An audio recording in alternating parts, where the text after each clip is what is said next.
આજે પણ મને એ દિવસ યાદ છે કે એસબી બિઝનેસની અંદર મેં શરૂઆત કરી. મારી આઈડી ખોલીને જુઓ ને તો પણ એમાં તારીખ ક્યારેય ચેન્જ નહીં થાય. 25 માર્ચ 2023 પહેલી વાર મારા ઘરે Ravi sir, Rajendra Parmar sir, Lalji sir અને અરવિંદ સોલંકી સર, રાવજીભાઈ સરના ઘરે આવ્યા હતા, મારા મોટા ભાઈને ત્યાં.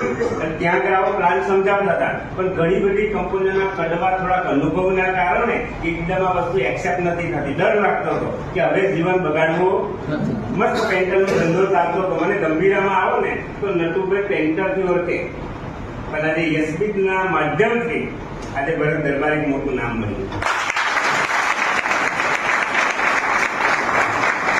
ખરેખર આજે 25 માર્ચ 2023 ના રોજ મેં આઈડી લોગિન કરાવડાવી. એ સમયે નજીકમાં કોઈ ઓફિસ નથી અને સાહેબે કીધું ડાયમંડ આઈડી કરવાની.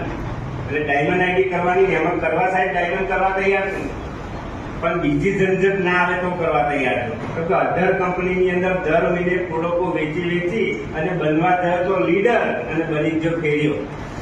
એટલે જીવનમાં ક્યારે પ્રગતિ થઈ ટાઈમ અધર કંપનીની અંદર જતા રહો ને, યશબી છોડીને માર્કેટમાં અધર કંપનીમાં જતા રહો. દર મહિને રીપર્ચેસ નું ઘણું બધું મોટું ટાર્ગેટ હોય, દર મહિને પ્રોડક્ટો વેચવાનું ટાર્ગેટ હોય, દર મહિને નવા લોકો લાવવાનું ટાર્ગેટ હોય. યશબી બિઝનેસની અંદર સૌથી મોટી વાત એ કહેવાય કે જીવનની અંદર એક જ વાર ચકલાસી ઓફિસ છે આપણી યશબીની, ત્યાં જઈ 5,500 ની પ્રોડક્ટ લીધી હતી. તારથી લઈને આજ સુધી 1 રૂપિયાની પ્રોડક્ટ નથી લીધી. તેમ છતાં 20 લાખ ને આજે 34,000 રૂપિયા